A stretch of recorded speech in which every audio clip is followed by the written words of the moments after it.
Good afternoon. Welcome to the 2023 Optimus Roadshow, Trinidad edition. My name is Rodolfo González Llanos. I am the Chief Operating Officer for Optimus. I have 30 years of experience in this industry. Of those, I worked 18 years in Microsoft. First, as the ERP lead for the Caribbean and the Central America, and later was promoted to the position of Director of All Dynamics for the Caribbean and Central America. And this shows, together with our CEO, our Vice President, that are also live in the Caribbean, our focus along with different teams that we have in Jamaica, Trinidad, and Puerto Rico. We have dedicated teams. And at the same time, I left Microsoft 2 years ago to join Optimus, and I did it for 3 reasons. First, of the vision of the company, looking for the transformation of our customers into the latest technology, for their industry focus, so to understand really the needs, and within industry also the region, because we have myself 30 years of experience in the Caribbean, as well as several people within our team.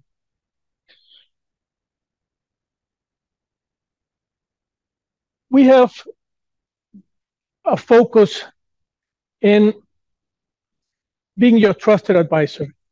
For this, we don't only need to have knowledge and great knowledge that we have in products, in solutions, but also in your specific needs, as I mentioned before. And with that, what I'm talking about is certain verticals that we focus very specifically in retail, in groceries, consumer packaged goods, food and beverage, hospitality, talking about hotels and restaurants, and other verticals that you have seen there just displayed. We're also Microsoft Gold Certified Partner. We're a Diamond Partner for LS Retail. And Diamond, when I'm talking about Diamond, there's only one in the Caribbean and Central America. That's Optimus. And within the Americas, including the United States, there's only 2. One is us, the other one is another company.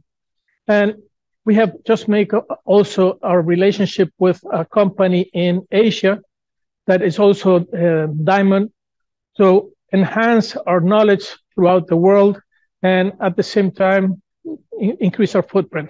We have, as I mentioned before, we have offices in Jamaica, Puerto Rico, Trinidad and Tobago. We also have offices in Mexico, the United States, where we have our head office, Colombia, Peru, Argentina, and we have a broad a range of partners that help us in other regions in Europe and the Americas.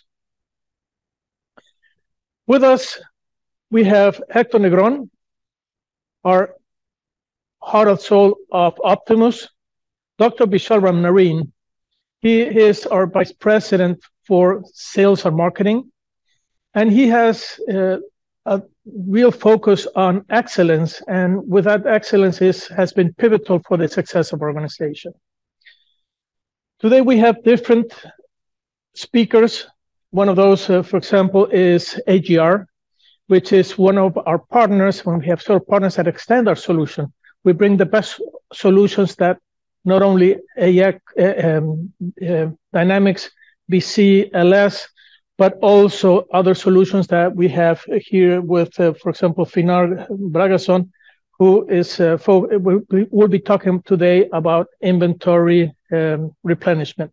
And other speakers, like talking about Transformation Manager, who's going to be talking about Modern Workplace, Jorge Castro about CRM, and Juan Venegas talking about marketing around our CRM. And with no further ado, I will let the word to our Chief Transformation Officer, Hector Negron.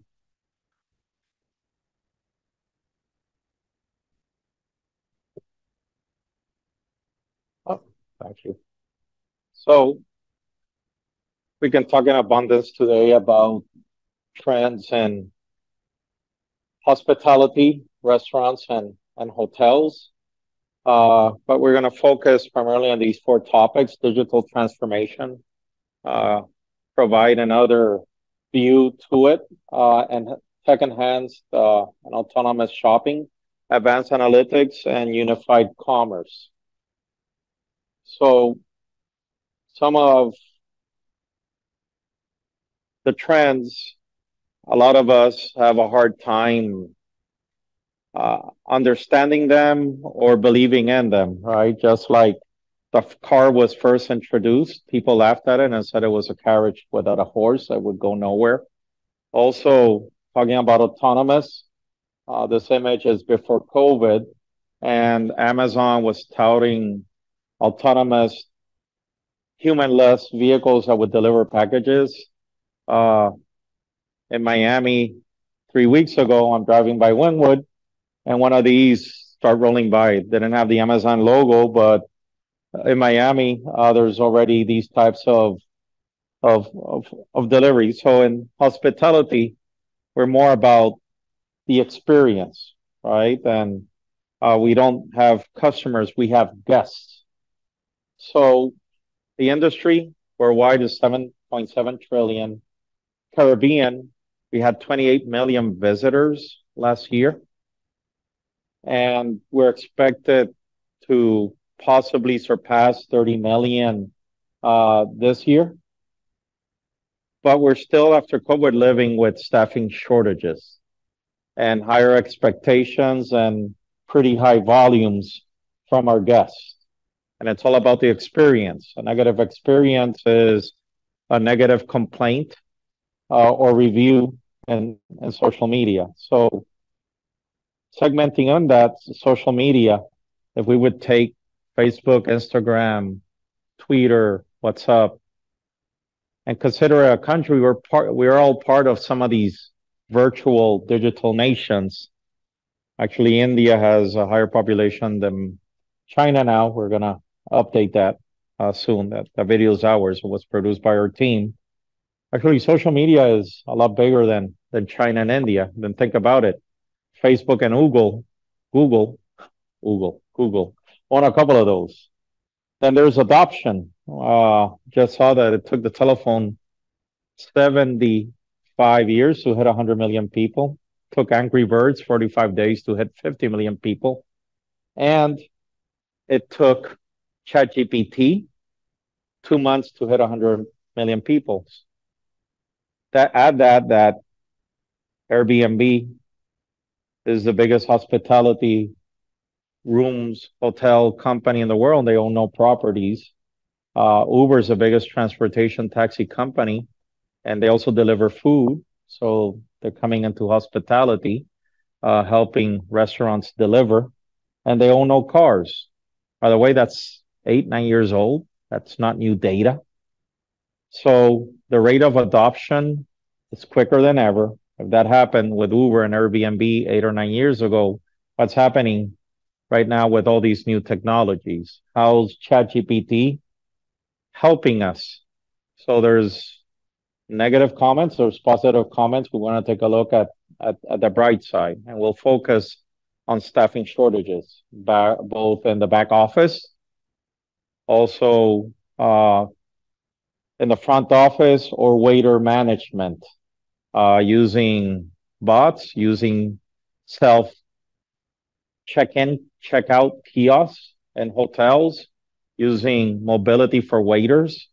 How much is productivity increased and customer experience if you have a server, waiter, waitress, whatever terminology we want to use today, dedicating themselves in front of a customer, right? Selling and upselling, increasing revenue, increasing their tip, versus them having to take an order, run back, key it into a computer, POS station, come back to the guest.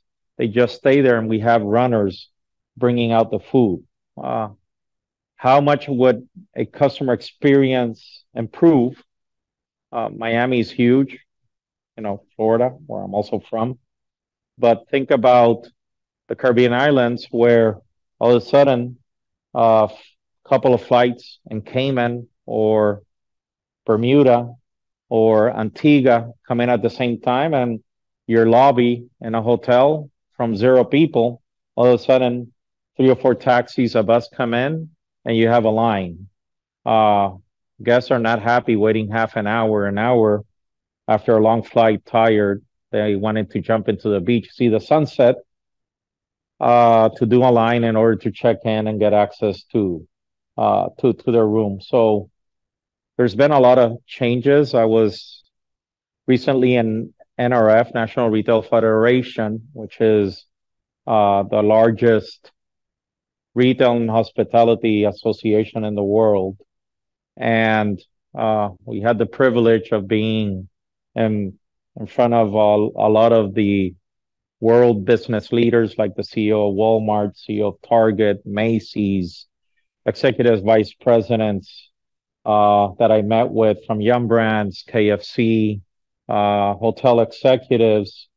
And one of the most important trends in retail this year, well, there was one, they predicted a recession in the US, never happened. But they did predict, and it's happening, that how consumers shop in retail is changing. So we have retail hospitality is increasing. People prefer spending their hard-earned dollars in an experience, and also experiences for their loved ones, like a wedding, like a birthday, going shopping for a present, and that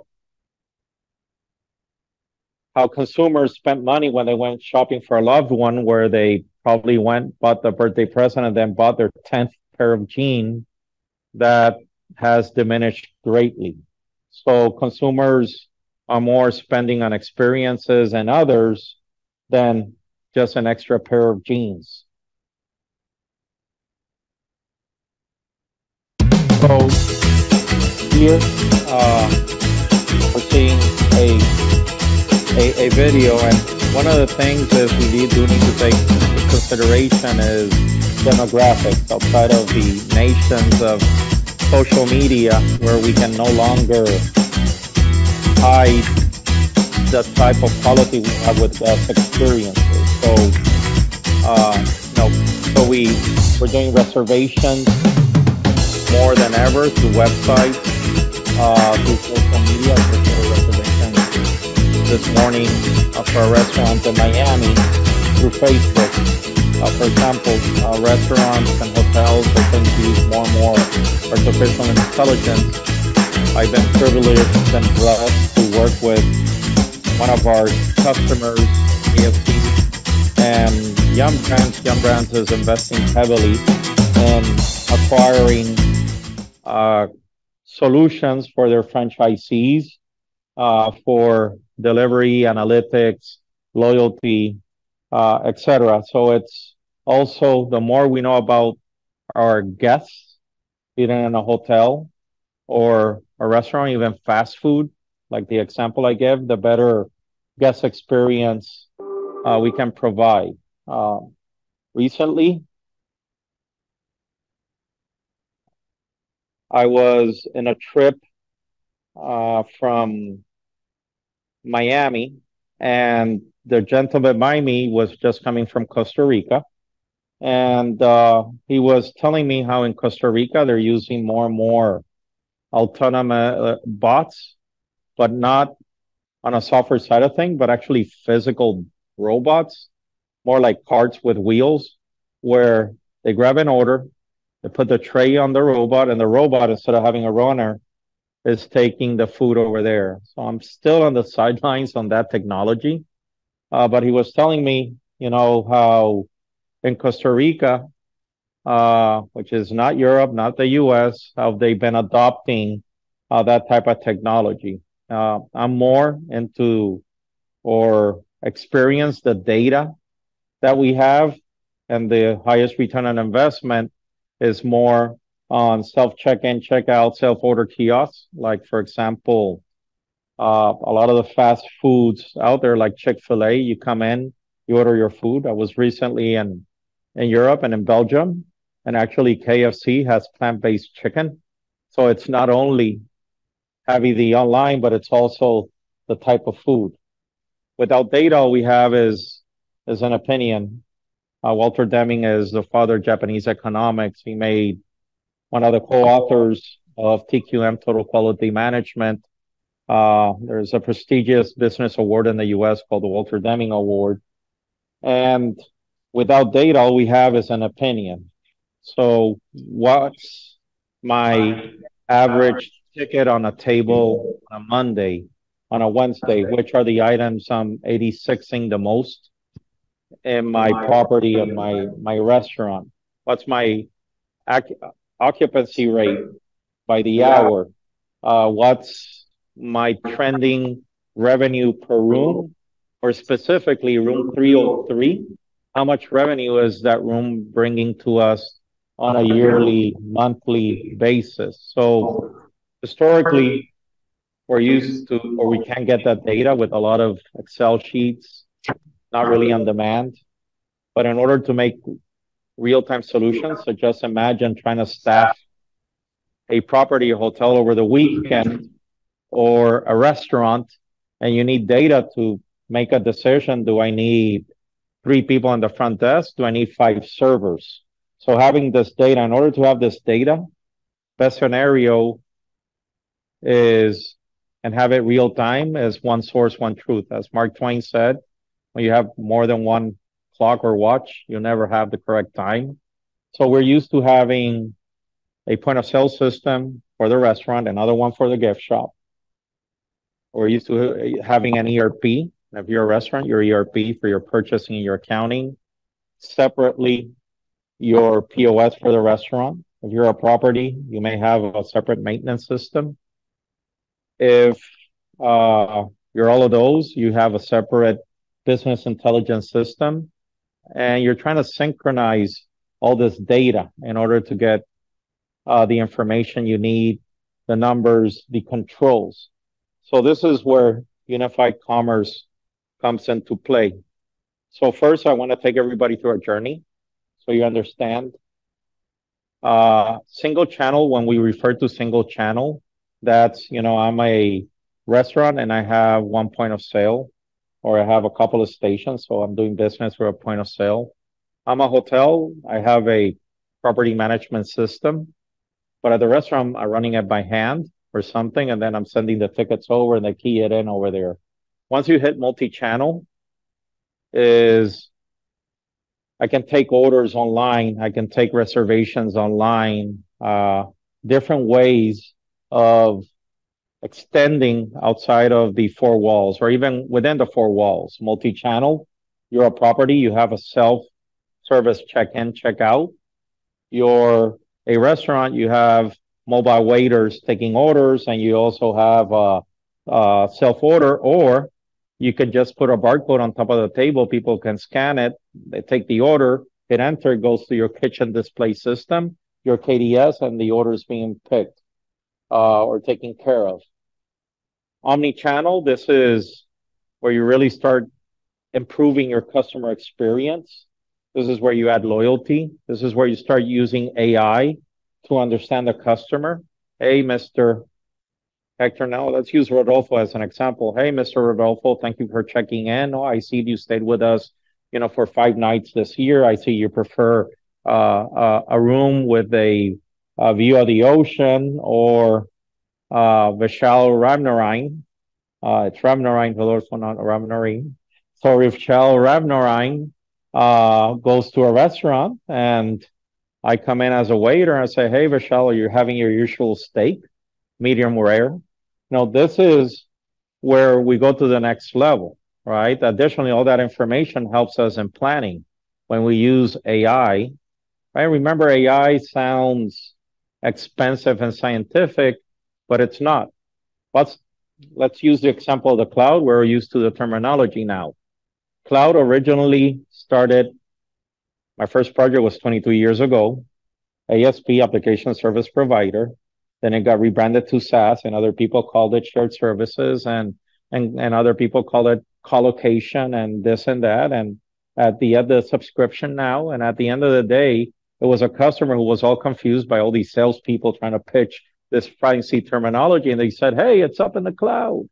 AI is nothing more than algorithms, is being able to compute something cheaper that we couldn't before because it was too much data to compute. We had to have a lot of servers and a lot of technology in there. So now, we have these economies of scale. We can use AI together, let's say, with recipe management to do planning, so we don't prep too much food. And we're sure when we're ordering to our suppliers based on if you're a hotel, the guests are staying, or if you're a restaurant, based on historical, etc. So we'll have Finn in a second talk about AI driven forecasting and demand planning. So omni-channel is really when you start, knowing your customer, your client, knowing, as we say in the industry, your guests better. Unified commerce, this is when you take all these front-facing technologies with your back office, your ERP, your accounting, if you have a warehouse, if your stock room, if your hotel, your towels, everything else, and you put it, unified commerce, unify it with everything else that's client facing. And then you're just really taking that omni-channel, improve experience to the new level. So, great example is when you have purchasing integrated with your forecasting that comes from either your occupancy rates, your planned occupancy, your historicals, or the amount of guests you had at a restaurant at a certain point in time, and you're actually able to use recipe management, which is typically more on the ERP operational side, all in conjunction at a real time. So we're going to make this a little bit complex because properties, hotels have a more complex operation in general. Property hotels have the restaurant. A lot of times they may be all inclusive with a buffet. They also have certain banquet activities, right? So they have all the complexities of a restaurant and a lot more. But this is what a unified commerce experience would be. And yes, we can manage all of this in what platform today. So one source, one truth.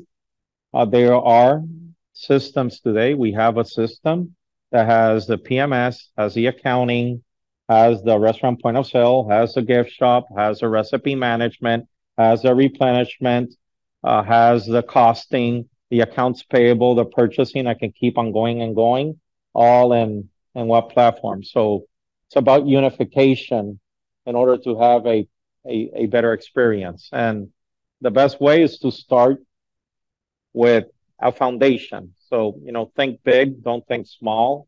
A lot of times when we think big and we want to start with the basics, it's been out of our budget. So for those of you who are here and those of you who are online, we're proud to announce that on Microsoft's App Store, so it's like the Apple App Store or the Google Play Store, it's Microsoft's enterprise B2B store. We launched Byte Genius, which is a accelerator to get you faster at a lower cost. So time to benefit in your organization. So those are you who are more startups, smaller organizations, we now have that available.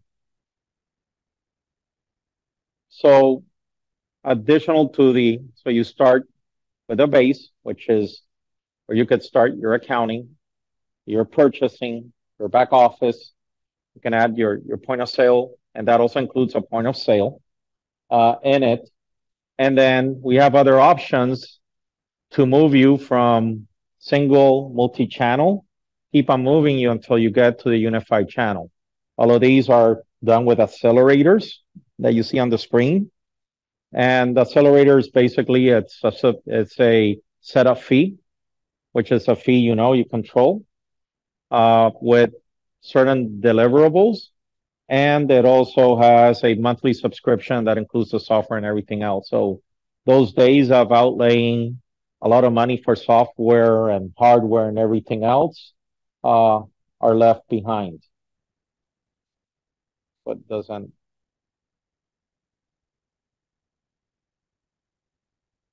Can you help me there, Rafaela? Yeah, it's not clicking. Did I do something here?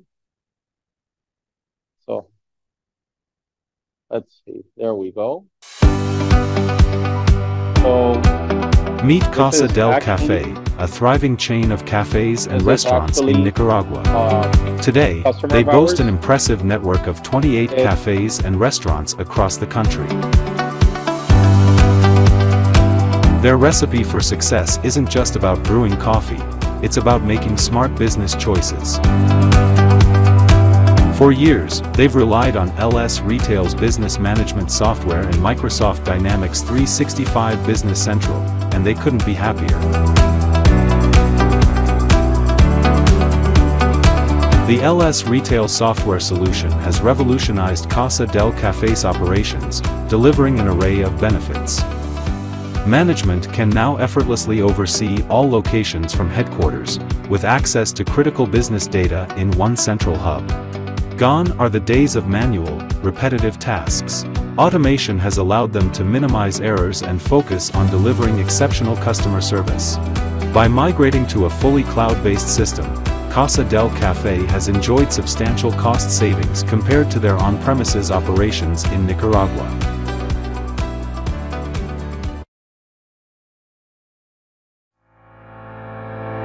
For a long time, Freshmart managed its business using Microsoft Dynamics GP and NCR Counterpoint POS. Despite their efforts, they found themselves constantly chasing efficiency and flexibility. But that changed. Enter Optimus, the catalyst of transformation. After a meticulous evaluation, Freshmart embraced a game-changing shift. They welcomed the partnership of LS Central and Microsoft Dynamics 365 Business Central, a dynamic duo reshaping the business terrain. With LS Central, Freshmart's journey transformed into a symphony of success. Imagine seamlessly integrating a full-scale supermarket under one compelling brand. That is exactly what we did. The new system empowers Freshmart with lightning-fast efficiency. Tasks that once took hours are now at your fingertips, freeing you to focus on what truly matters. LS Central is not simply unified across technology platforms, such as POS and ERP, but also across multiple industries in food and retail.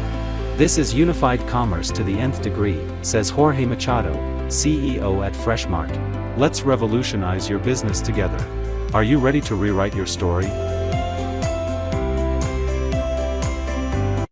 So we just saw Casa del Café, as the video said, and I'll say Casa del Café. And we also saw Freshmart. Freshmart, aside of their grocery and vitamin supplement business, they have 7 delis. As you saw there, drive-through. Also, they're integrated with Give Me a Bite, a delivery service similar to Uber. They take orders online. During COVID, they opened up a meal service where they would deliver pre-cooked meals that you would order the week before. And now recently, they just opened 2 breweries. They're brewing their own beer. They imported technology from New Zealand. And it's also a bar type of restaurant. They're serving healthy bar food, believe it or not. So it's organic chicken. It's still fried, but it's organic. And they're running recipe management in the delis, also in the breweries and the 2 restaurants. They're using mobile waiters. They're in the process of implementing, they've been using artificial intelligence for replenishment. They're an AGR customer also. They're going to take that to the next level with additional AI technologies. They're adding computer visioning to self-checkout. They're adding the barcode, taking picture of barcode. People at the table can order their food, pay on it, and it goes to the kitchen display. And this company is a mid-market company. They're not a large enterprise. They're very careful with their dollars. So it's not that they're splurging on technologies. They're investing in them. So with that said, I'll pass it over to a fellow islander, Finn.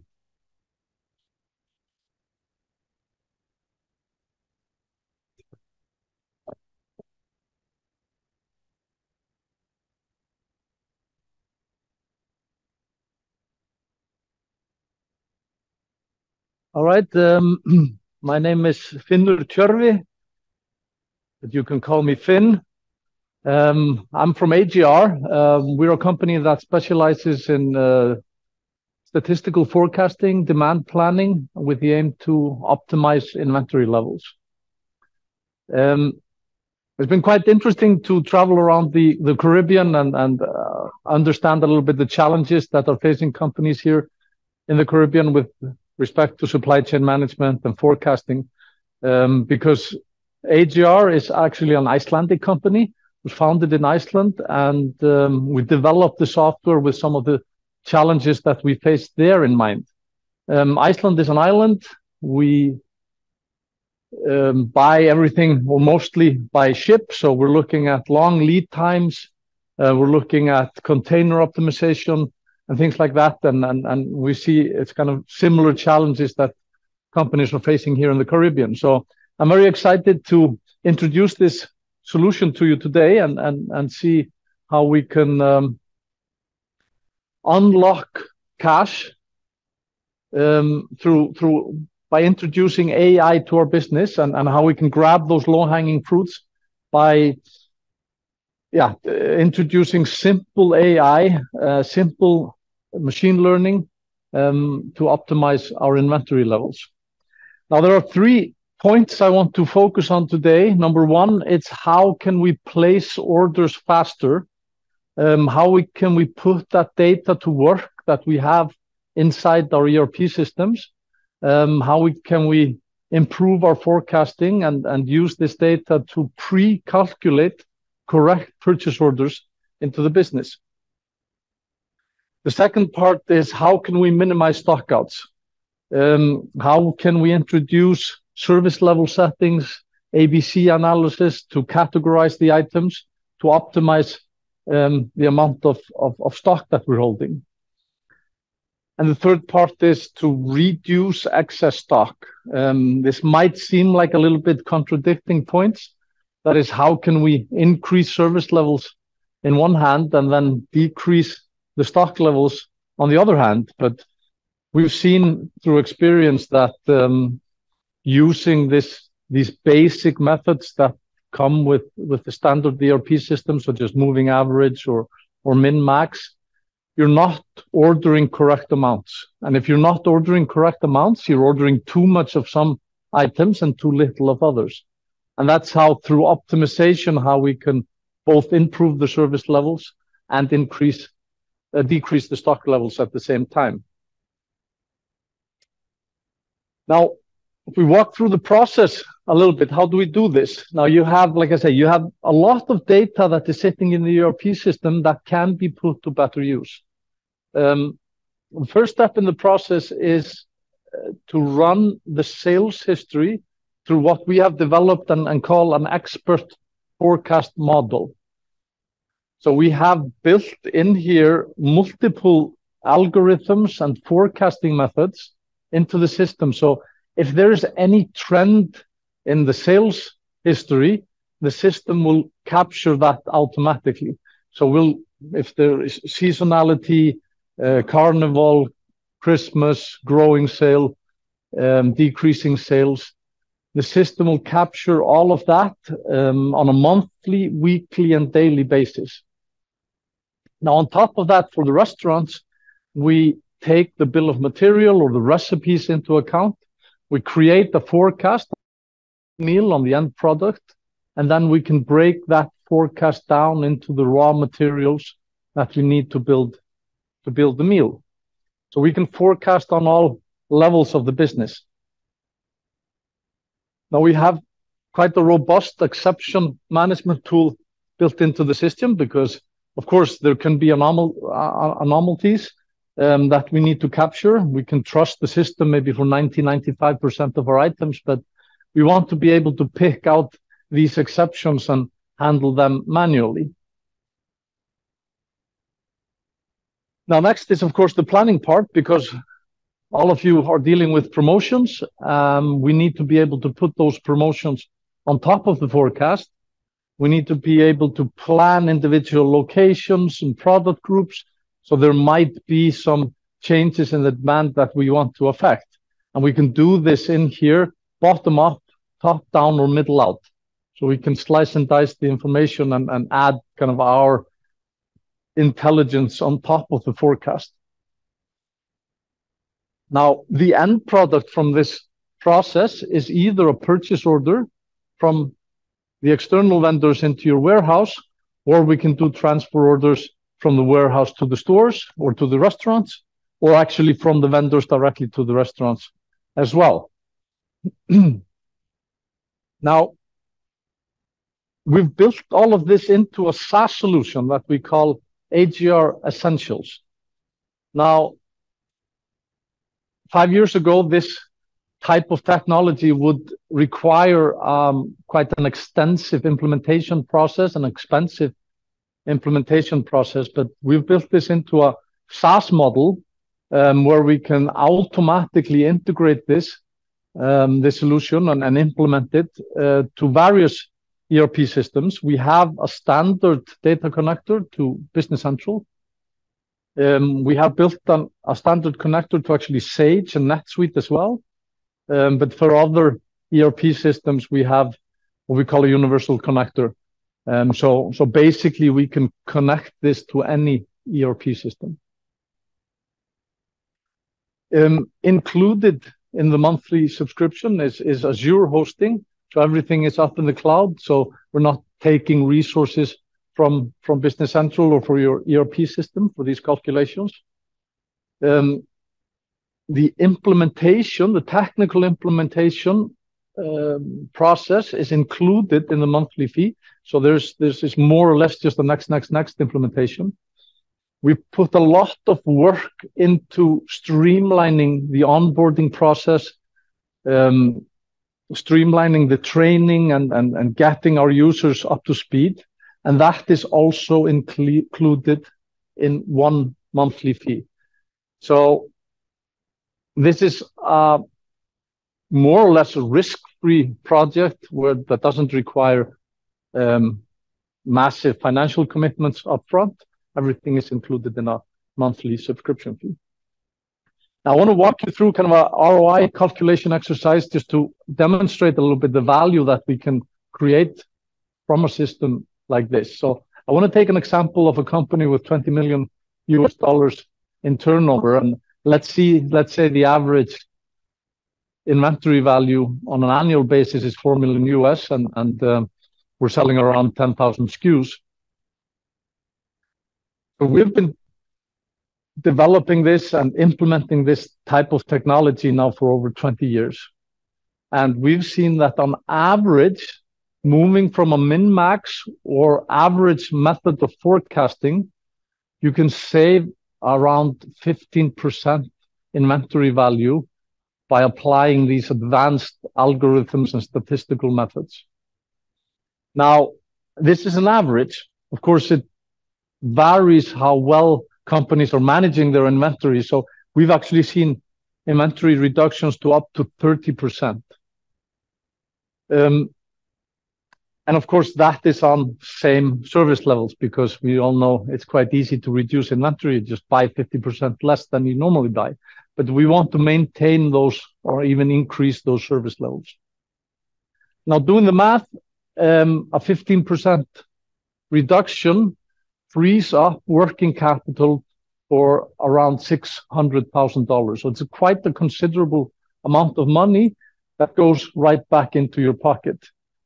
Out of this 600,000, we estimate or calculate that 25% of the inventory holding cost is around 25%. So that means an extra 150,000 cost savings on that capital. I want to elaborate a little bit on that percentage, 25%, because of course, normally you would just look at the product costs and say, okay, this is what I'm saving. But when you start to look under the hood, there is so many other costs associated with inventory. You have the transportation cost, you have the processing cost, you need your warehouse or storage area, you have pilferage and wastage, and so on and so forth. And then, of course, there's interest rates on those on that capital that you have just sitting there in your inventory. So I think actually 25% is quite a modest number. Now, we're doing these calculations on the inventory levels, which is the most straightforward and simple way to do. But of course, as I mentioned before, you will see improved service levels and you will see increased automation. So there's a lot of extra benefits that are maybe a little bit more difficult to monetize, but these are roughly the numbers that we're working with. So it's quite a good ROI on a project like this, generally between 3 to 6 months. So to summarize, up to 30% inventory reduction, increase in service levels, and increased automation. This is what we're delivering with this inventory optimization solution. So if you have any questions, please reach out. We have videos, we have case studies and white papers on this that we're happy to share with you guys. But that being said, I want to hand it over to Hector Jr., who's going to be talking about bots and other things.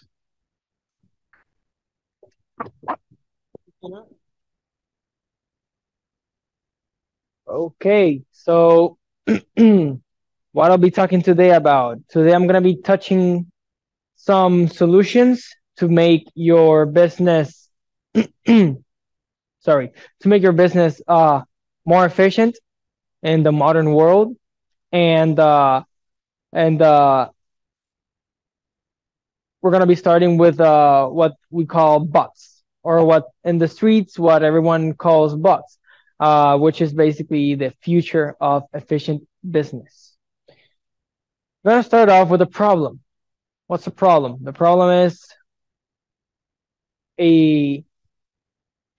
we are just all filled up in all our businesses with repetitive and mundane tasks. These tasks are ones that are extremely time consuming, and they are not cost efficient. Why?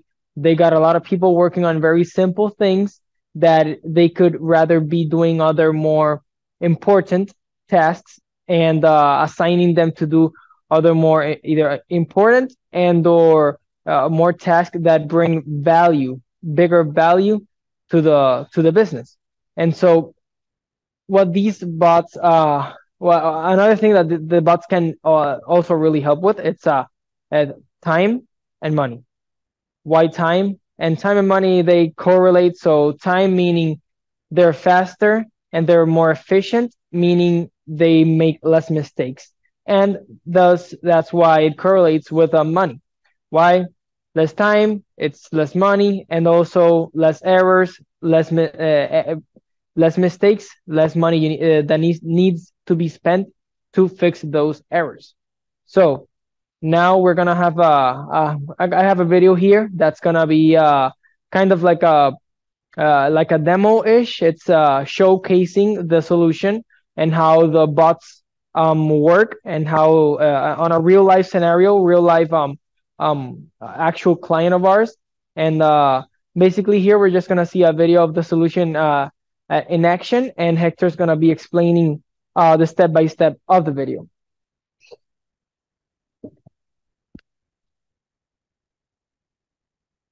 So first, I want to start out by saying that this is not a demo environment. This is actually the customer's real environment. Yes, that's my notes. But what you're seeing, that little screen at the bottom, that's basically a little utility from the bot. So that's how we know that the bot's running. And it says downloading invoices. So we're going to use an example of accounts payable bot. We have customers and Dynamics 365 Business Central, LS Retail using this. We also have grocery operations using different point of sale and Sage as an ERP also using this. So what the bot does, it can do all of these or a combination of these, go to a vendor portal, right? We now collaborate anywhere, any place, anyhow, and it could download invoices. The other thing is you're going to see Gmail here. So it's not only tied again to Microsoft technologies, low code, it's sitting outside RPAs. And what the bot is doing is it can go to a regular mailbox that you set aside for accounts payable and downloads the invoices. All you need to do is tell the bot or schedule, I want to do this every 5 minutes, an hour, etc. The other part that the bot can also do is, at a certain location, property, restaurant, etc. Your managers can scan the invoices, save them in a certain file. The bot can also go to that network file and get the invoices. And this is where it really starts getting cool. So the bot is looking for all the invoices as fast and as long as you want to, so 24/7.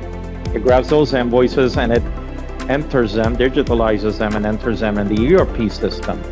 Data entry. Now, in that scenario, what happens is ERP takes over, does a three-way matching. Let's say a PO was for 30 cents, the invoice came in for 31 cents. The bot is going to take that and put in a separate batch so your accounting department can follow up and check on it. Now, if everything's okay with the invoices, the bot will move the invoices to a regular batch so your accounting department can post it. So it's doing it in seconds, what could take a human being hours. It does it reducing errors up to 90% or more, I've seen, actually more than 90%. And doesn't get sick. It's consistent. It works around the clock. We also have bots or popular bots out there for bank reconciliations and for, remember, properties, restaurants, retailers, grocers. We do a lot of credit cards. So also credit card statement reconciliations. So in the case of Freshmart, which, by the way, that was Freshmart, they now have, instead of 400 employees, they have 350 employees. They've opened up new businesses. Same store sales are up compared during COVID, right? Grocers and restaurants who remained open sold more in COVID than before, but they're still growing on top of COVID with less employees and better customer experiences. Just in accounts payable, they had 6 people in data entry. Now they have 2. They took the other 4 people. So in the US, in Europe, in Puerto Rico, there's a shortage of labor because of demographics, aging population. And islands like Cayman, Barbados, Bermuda, Antigua, those islands have a lot of peaks because of tourism, and there's not enough local employees. They rely a lot on expats to do the work. So in all these type of scenarios, it greatly helps, maintain or help with, let's say, with employment. In the Caribbean, it's smaller economies surrounded by water. So moving employees in and out is not as easy as we in the States, where I can move from Florida to Georgia and find a job, or bring somebody to Georgia in. So the talent pool is smaller to be able to choose from because of demographics. So a lot of times when we lose a good employee, it takes time to replace, hire, and train that new person. So for these mundane tasks, as the terminology has been used and is being, we'll be using it during our presentation. What's also pretty impressive is with all these bots right now, you have an organization that has 2 full-service restaurants, a brewery operation with manufacturing.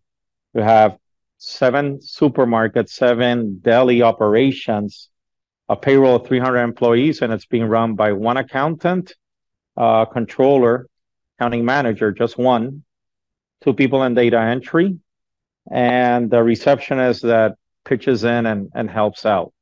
So I personally have never seen this.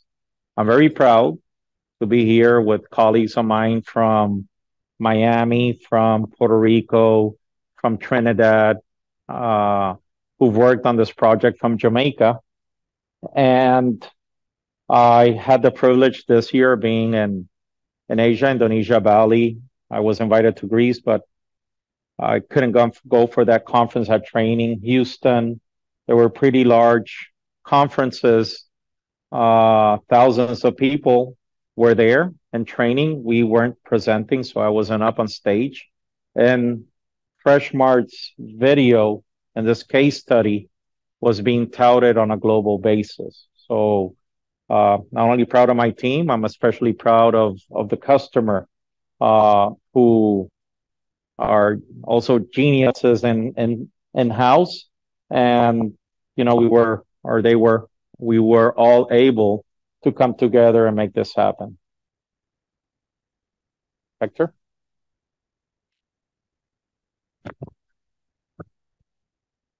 Thank you for that great explanation.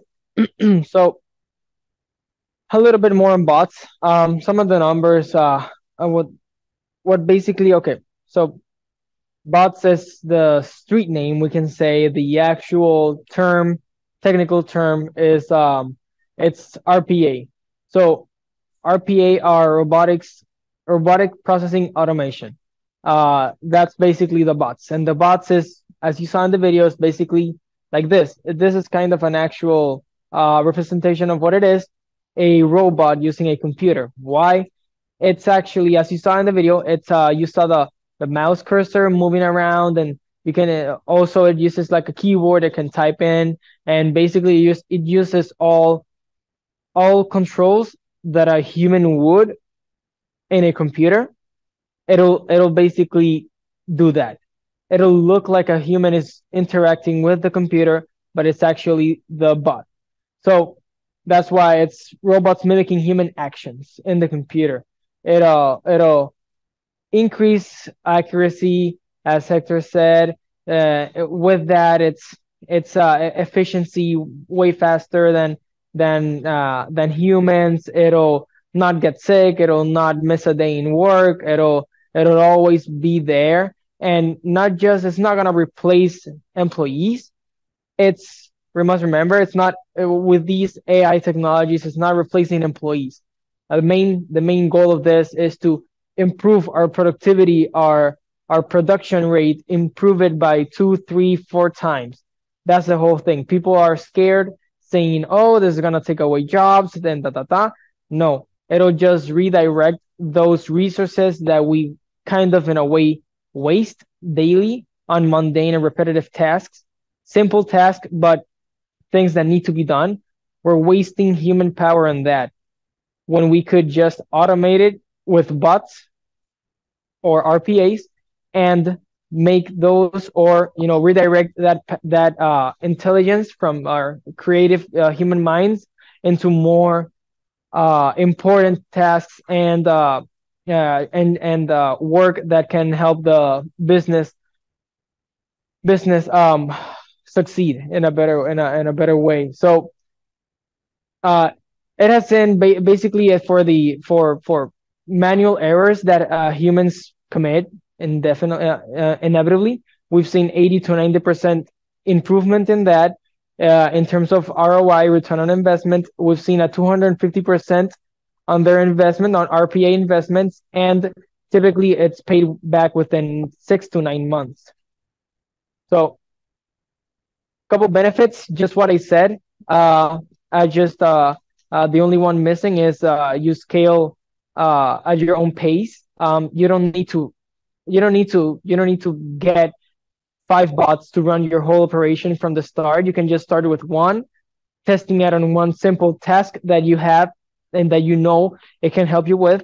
See how it works, and when it actually proves to you that it works and it helps you out immensely, then you can start getting more and more and expanding your RPA basically lineup. And that means you're gonna be saving a lot of money, a lot of time, and redirecting those valuable resources onto more important tasks. So now that's bots. Now I'm jumping into self-checkout and kiosks. Here we're mainly gonna be talking about in terms of restaurants, self orders. That would be the actual application here. We offer this self orders, which you can just come into a restaurant, order your food from there, select the item from the menu, and send it over to the kitchen so they start producing it, and then you just pay from there. You get a receipt and just go pick up your order. Literally just like that. That's simple. We do offer that solution. And another solution we have is for hotels, self check-ins. Sometimes I know there are some smaller hotels that don't really have a receptionist for a night shift, or what people call on the street, it's the graveyard shift. So some hotels don't really have that ability to have a personnel in reception for 24/7 for the 24 hours a day. So having this, it would be a great help in that. Or also when there's an influx in a big number of people coming in to do a check-in, this solution will help out the lineup and will automate self check-ins and checkouts. We have some different methods onto how we can apply that in terms of checking in, checking out in hotels. But that's basically it with the self orders and kiosk. If you're interested in finding out more information, don't be afraid to write down your questions in the Q&A. You can go ahead and either that or for the bots, and we will be more than gladly we're gonna be assisting you in answering those questions and showing you around and demoing. So that'll be it for my part in bots and self orders / kiosks. We're gonna be now heading on to modern workplace with Copilot AI and how you can have the AIs of nowadays helping out your day-to-day, your workforce. So here we go with Lisa Burnett.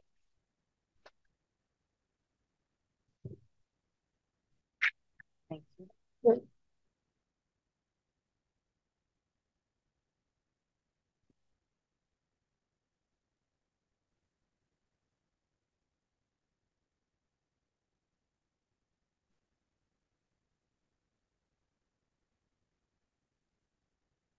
Okay, good afternoon. For those of us that are here and offline, thank you for your time. So today we're going to focus on modern work and how AI is going to transform your employees and their approach to their expectations in the workplace. So just to be on the same page, let's define what modern work should look like. Modern work is designed with the focus of having and using technologies to improve productivity and to have a collaborative, dynamic workspace. Employees today, this is what they are expecting. And we know how difficult it is to retain, train, and even hire, your employees. So if you're not having these tools, within your workplace, then you are going to have challenges with growing your business, being competitive, and having the support of your workforce.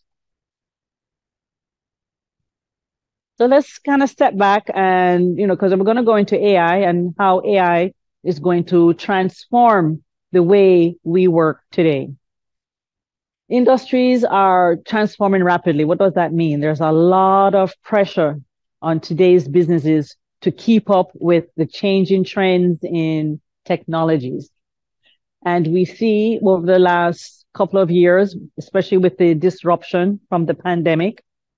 Companies who took the bull by the horns and invested in their own digital transformation were able to survive the disruption, stay ahead of their peers, and capture most of the market share of their businesses. The economic growth that we are experiencing is also evolving. Who are the drivers of these economic growth? It's going to be your employees and your customers. And both are also expecting that you keep up with the trends of technologies. Today's workforce are also comprised of mostly millennials and the Gen Zs, and they are more digitally needy, I would say. They expect that you provide these tools for them to be able to be agile and productive within the work environment. And of course, we continue to be more globally connected. And with that, will continue to experience security breaches, within, our data, I would say, within our communications. And we do see, especially with SMBs, and I'm going to focus on SMBs. Why? Because they do make up the majority. I would say at least 72% of SMB companies make up the majority of the workforce. And so they tend not to have a focus on security policies. They tend to use free online tools. And in today's modern work environment, they are risking their company's data. They're risking the privacy of customers' information. And we have continued to see the emergence of, those security breaches. So we're talking about the new AI. Why do we call it the new AI? A couple elements in what, make up the components of what we call the new AI. First of all, we talk about speaking the natural language. This is the beginning, of innovation in how we dialogue and have, input and output with our, computing experiences. So natural language, you give, the computer a prompt, you have a data, input, and you get an output that simulates having conversation with another human. It's now the capability to take large data and to break it down into simple, understandable information for you to analyze and make quick decisions. It's going to allow you to create original content. And when we talk about original content, you can, from being creative, using content to create a poem, maybe to develop proposals, maybe to create presentations. We now see that ChatGPT has really come onto the scene. And what they have done is to put OpenAI at the hands of the masses to drive business operations, to drive sales, and even their marketing operations. Satya couldn't have said it better, that this new generation of AI is here to remove the drudgery of work. What do we call the drudgery? We're talking about being enslaved to an inbox where we spend most of our time trying to clear that inbox, and we're not really being productive with really the task of the day. So AI is here as a power tool to alleviate the burden of those tasks that can be automated. So what makes Microsoft AI Copilot, so different? Well, first of all, Microsoft is a cloud 365 is a cloud solution built on, security. And now with AI, we're expected to see other applications, free applications of AI apps coming, onto the scene, and we cannot guarantee the security of using, or we'll say the security and the responsibility of using these AI tools. So Microsoft has now integrated AI to harness the power of using this functionality into your everyday apps. We're talking about using it for PowerPoint, we're using it for Outlook, we're using it to analyze data within Excel and to create the power of the word, within Outlook. So I'm going to take you to a short video from the perspective of, the Microsoft team and their own, innovation with Microsoft Copilot. 100 years from now, we're going to look back on this moment and say that was the beginning of the truly digital era. In the past 3 years, we've seen and experienced the biggest changes to work in our lifetime. We also have seen a proliferation of data and apps and time spent in meetings. The patterns, the practices of work, they've kind of turned us all into clerks. We have to service an inbox before we can ever get to creating something that's exciting. AI is going to free us from a lot of those mundane tasks. It's your real-time collaborator that helps you answer questions, complete tasks, and do your day-to-day work more efficiently than ever before. The whole concept of creation is flipped, where instead of staring at a blank canvas, you give a human prompt, and suddenly, boom, within a second, content has been created for you on your canvas. It can help me more quickly do the things I don't love doing and actually do them better. And it can inspire me to create new things. You can give the model a meeting transcript and understand the key points that were talked about or get the action items. That's like the first step in your conversation with it. It makes it so you can run your operations more efficiently, improve your employee experience. It makes it so you can improve the customer experience. Those three things define just about every business on earth, and this AI improves all three dimensions. You're able to use this AI to reason over all the information that you work with in a very private, trusted, and responsible way. It's not just a new way of doing the old things. It's an entirely new way of thinking about work. And really, it's a way of thinking about work that will bring the joy back into it for everyone.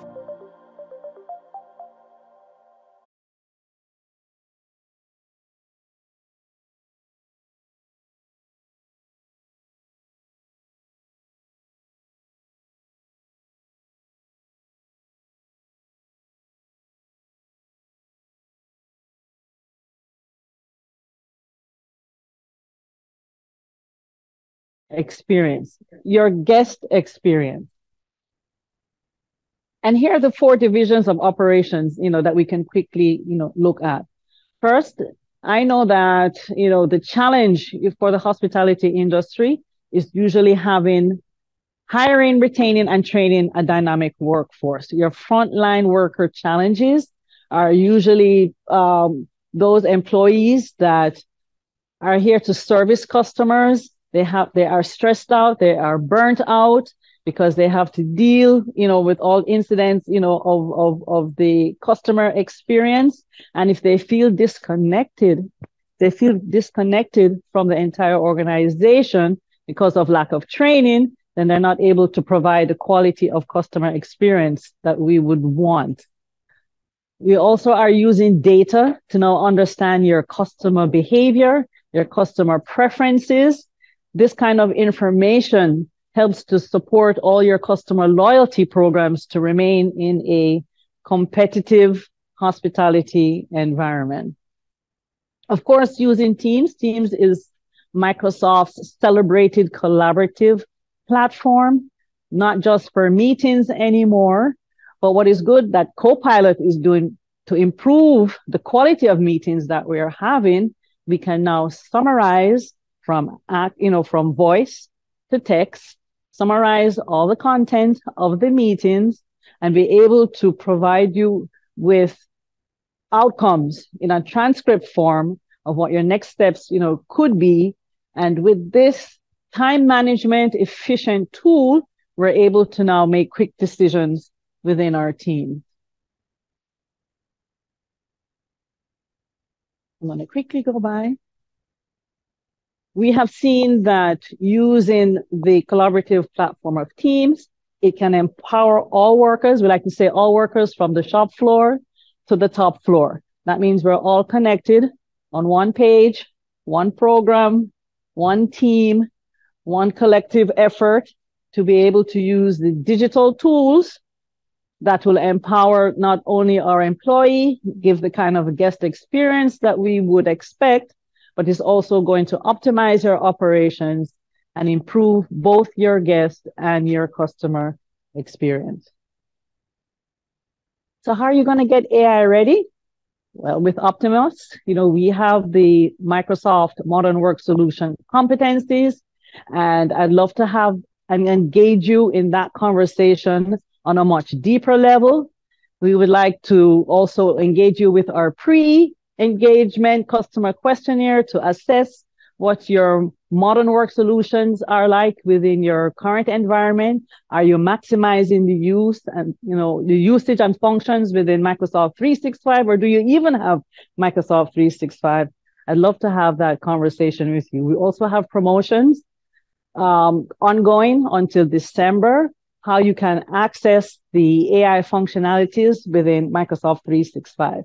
So I'm going to leave you here. We will learn more later. I'm going to introduce you now. We're going to introduce you now to Jorge Castro, and he's going to take you into our Dynamics CRM. Thank you.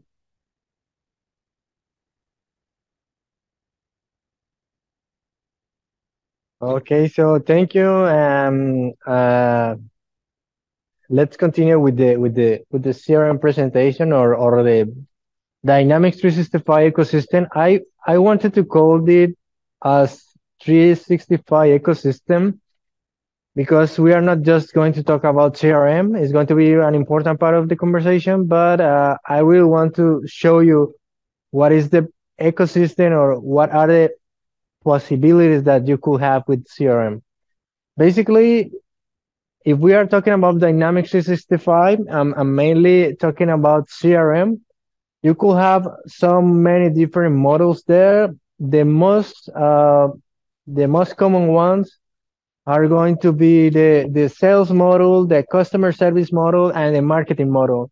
Usually when you start with CRM, those are the models that you start using it. And most of the people start using customer service because they need to attend or they need to resolve all the tickets from their customers. And after that, they could pass to the sales model. And at the end, probably they are going to use the marketing model. But besides that, you are going to have, or it's available, so many different models like field service, like finance, like project service. So that could be models that are going to be a complementary functionality for your organization. So on this diagram, that is something that I want to bring you today. And actually, my presentation is going to be pretty simple. But in this diagram, I want to show you that we are going to have a Dynamics 365 ecosystem, as I told you. But besides that, you're going to have the Microsoft Power Platform functionality that is going to be the all Power Apps, the Power BI, Power Automate, Power Virtual Agent, and Power Pages. Previously, we call this like portals, but now it's called Power Pager. And besides that, you're going to have the whole functionality in Office 365. That is going to be Excel, Word, PowerPoint, and some other things. And you're going to have all the communication things in this side. That is going to be Teams and SharePoint. And in the bottom, you're going to have all the Azure functionality, mainly all the services that are available that probably some of you know, as machine learning, as Active Directory, and some other things.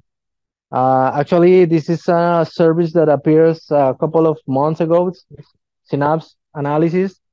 That is something that just replaced the data export in Dynamics in CRM.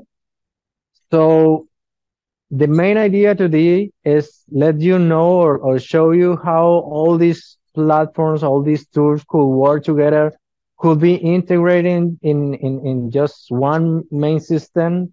The system that we define could be the core, could be the CRM, or if not, could be a business central, or I mean, it's according to your needs. On the labs that we are going to be having later, we could review these scenarios. Basically, those are some scenarios that we just presented or that we just prepared to show you how could be the system or how you could get benefit of these functionalities. how you could handle with a wrong product notification, how you could try to define or organize an event in your company. So those are the scenarios that we got ready just to solve your questions. So after that, we could start talking about that in the labs. Um, Something else that I want to mention is that we have been working like for almost 3 years now, or almost four, in a product that we call Pace. Basically, Pace is a pre-configured CRM that already include a, a set of functionalities. So we define three main levels that is going to be walkers, joggers, and sprinters. And on those levels, you're going to find a group of functionalities. So probably if you're on a small company or you want to start with something simple, probably a walker could be the option. It's going to include a group of functionalities that are ready, that are still there, that are there, and that are already tested. And I mean, you could receive that just for a subscription. Um, the good thing here is that you could receive that functionality, but additionally, every month you are going to receive new functionalities because we keep working on this product. So every month you're going to be receiving new functionalities. So I really want to show you this functionality later in the lab. So let's contact me as soon as you can. Just before closing the CRM part, on this product, we are just launching, or we are just announcing in this event that we got a promo. It's going to be, or is just going to apply for 3 customers. So the first 3 customers that sign a project on this product, they are going to receive totally free. I mean, the implementation fee is not going to be there. It's going to be totally free. So the only thing that you need to pay is going to be the of course the license of CRM and the license of Pace, but the implementation cost is going to be covered by Optimus. So let's go for there, and thanks for the time and for being here today.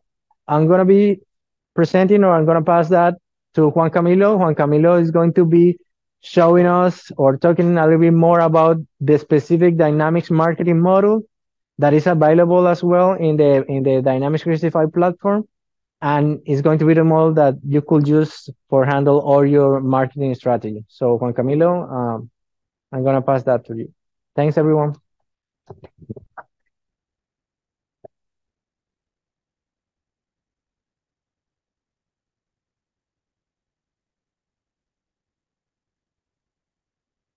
Well, good afternoon for all you guys. I'm Juan Venegas. As Jorge said, I'm marketing expert at Optimus, and I want to show you something quick about the marketing application. It's about Dynamics, of course, and we are going to start about 5 bases that I think that is the more complex things that the marketing application has. Okay, the first one is the marketing resource management. Is talking about the people who's the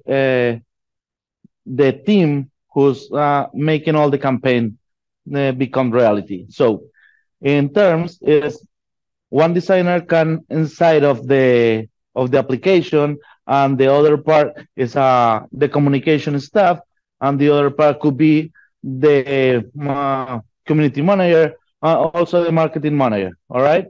So in that case, all of this stuff are going to produce the different campaigns. Maybe could be virtual, could be presential, like we are doing right now. So this kind of work that we are using in this application is to make a very complex situation or very complex events that we are trying to do very well. The second one is the campaign automation that the marketing application. It helps to the companies to automate different things as a journeys, as a email launching, as a social campaign launching. So this is very extended functionality that it helps to the people who wants to sketch, to who wants to calendar different hours and times in the different campaigns. The third one, I think this is the most important thing in marketing, that is the measuring, the analytics, the reporting that that this application has. So with this, you can make a different campaign, so you can react. It depends on the behavior of the campaign. You know, if some campaign it doesn't work because you are launching to a different segment, you can react and put another one, maybe, and at the same time making an A/B test. So it's very important to take this in account, because this analytics in dynamics marketing is on live. The fourth one is integrated marketing management. It means that we can integrate with all solutions.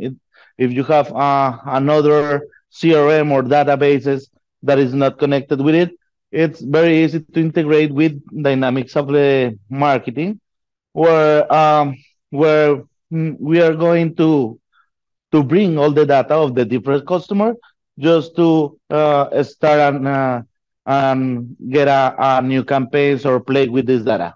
Okay. And the fifth one is the customer segmentation. That is very, very important, because so many business, in that case, the hospitality one that we are talking in that section, is very important to communicate the real one, the message that we want to express, because we are going to transform this in a new opportunity with a new business. Maybe we want to communicate, talk something about the loyalty program, maybe something to bring new customer, or just to communicate a new seasons. Okay, so this segmentation is very important to clarify to the different customer that we have in our business. Okay, in the next video, I just want to show you a little summary about this application.